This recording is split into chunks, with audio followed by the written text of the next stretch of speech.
I'm getting a divorce. My son's wife, who just got married a few days ago, blurted out these unexpected words. I was so surprised that I couldn't find any words at all. My son had just had an emotional wedding a few days ago. They should be on their honeymoon right now, and yet here she was back alone, delivering this unbelievable statement. What on earth had happened during their trip? Tears began to overflow from her eyes. All I could do was silently watch as she crumbled on the spot. My name is Elizabeth. I'm a homemaker in my 50s who raised 2 sons. When my sons were young, I discovered my husband's affair and got divorced. Since then, I have worked from morning till night, raising my sons single-handedly. My 2 sons have contrasting personalities and had entirely different childhoods. My elder son, James, is smart and did well in school. He secured a scholarship to a prestigious university. After graduation, he landed a job at a well-known major corporation. 2 years ago, he married a woman his age from his workplace, and they are now happily living together. On the other hand, my younger son, Ethan, was always a challenge. When he became a middle schooler, he joined a group of delinquents and started causing trouble at school. I was called to the school many times to apologize for his behavior. When he started a small fire at the school, I had to compensate for the damage. Ethan, raised in a not-so-wealthy single-parent household, might have felt inferior to others.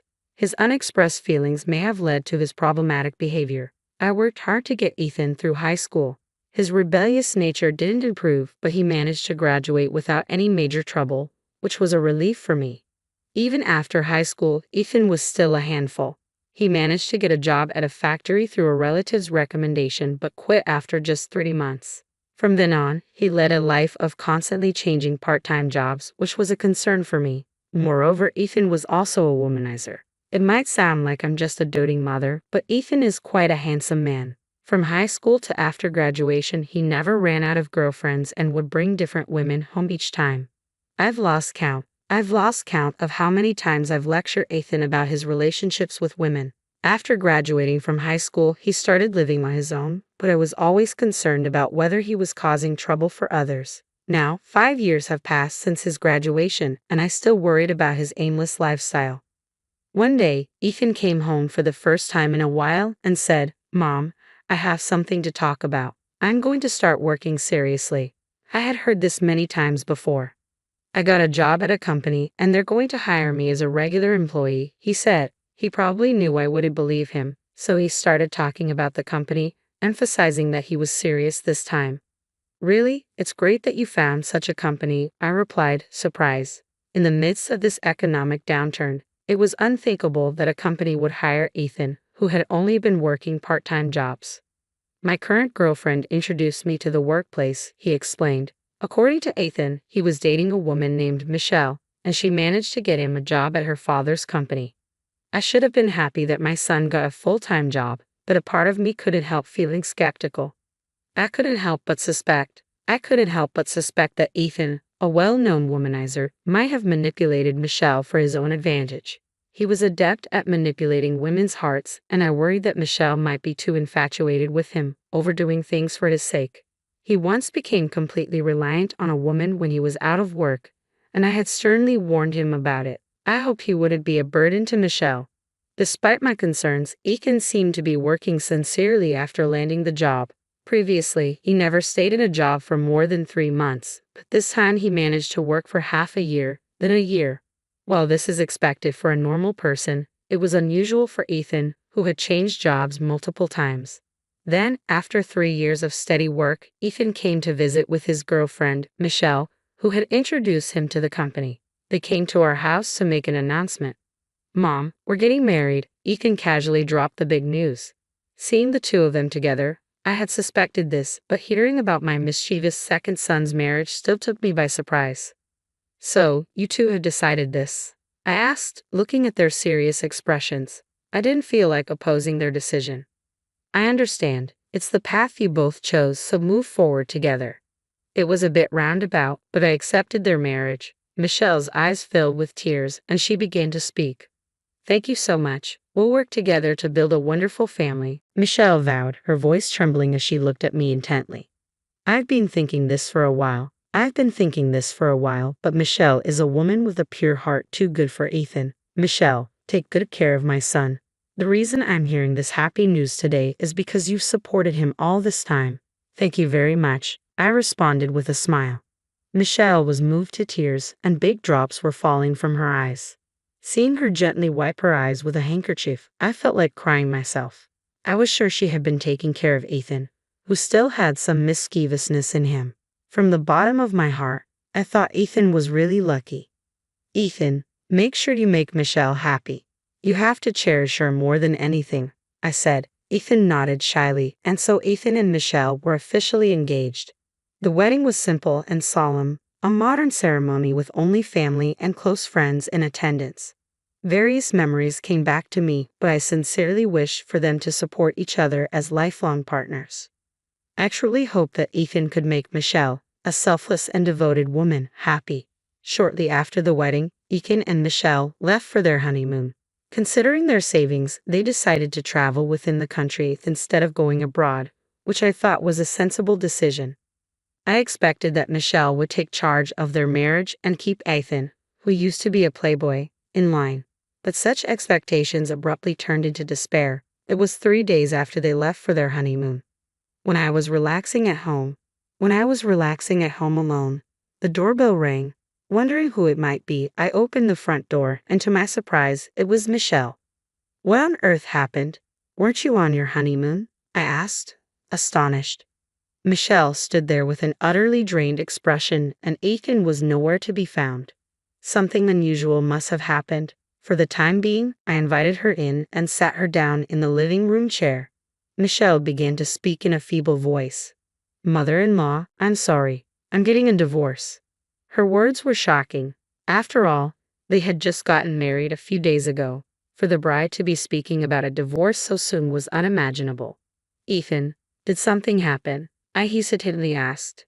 Michelle had returned alone in the middle of their honeymoon. Something unbearable must have occurred. After a moment of silence, Michelle quietly spoke. He was having an affair. I was speechless. These were words that should never be uttered by a newlywed bride.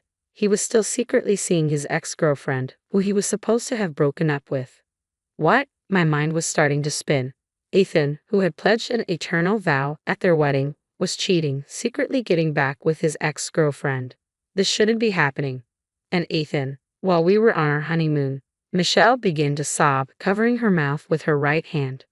I was dumbfounded, unable to find words. Introducing a mistress to your wife during your honeymoon? I had never heard such a story.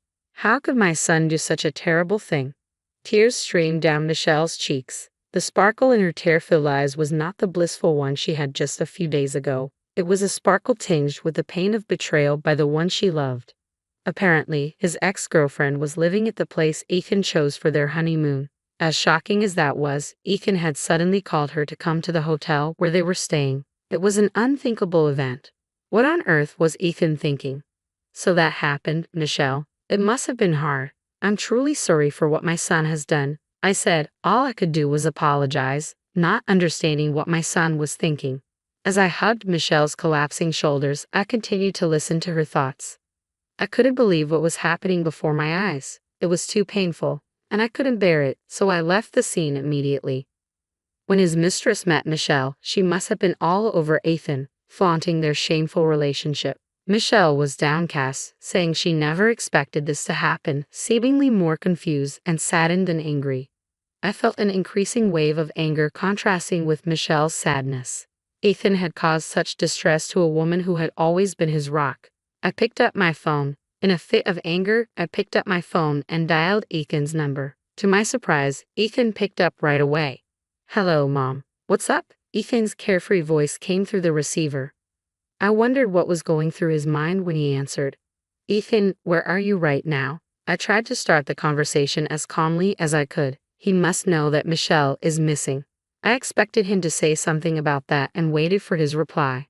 Well, isn't it obvious? I'm on my honeymoon, enjoying it with Michelle. Did you call just to interrupt us? Ethan was still playing dumb. He didn't seem to understand why I was calling. I was more astounded than angry, but I rallied myself and raised my voice. Stop lying. Michelle is here with me.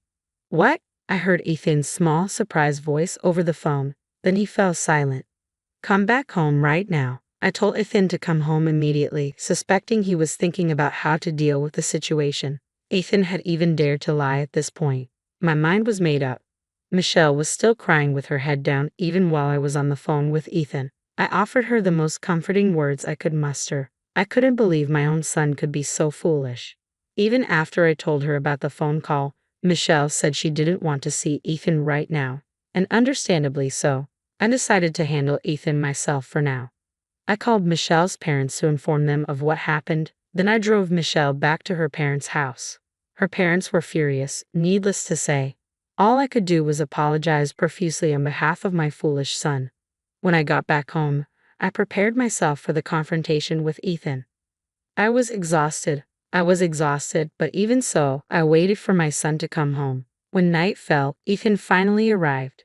"I'm back," he announced with a troubled smile, as if he still didn't understand the gravity of what he had done. Every time I saw his face, my anger kept rising.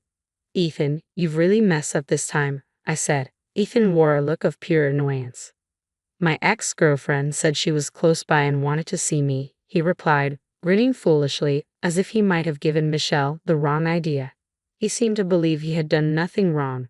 He claimed running into his ex-girlfriend was just a coincidence and that she had reached out to him. He made these sorts of excuses. "Ex-girlfriend? Aren't you still seeing her? Did you really call her in the middle of your honeymoon?" I threw these piercing words at him. Visibly embarrassed, Ethan responded, "Well, we were only seeing each other occasionally." He might say that, but I could tell that after Ethan broke up with his ex and started dating Michelle, he continued having a physical relationship with his ex. She was what you might call a friend with benefits. When I confronted him about this, Ethan readily admitted it, almost as if to say, "What's the big deal? It's just like having a friend. We both know what it is. What's the problem?" he said nonchalantly. Furthermore, when Ethan told his ex that he was marrying Michelle, the girl suggested the location of their honeymoon, where she lived.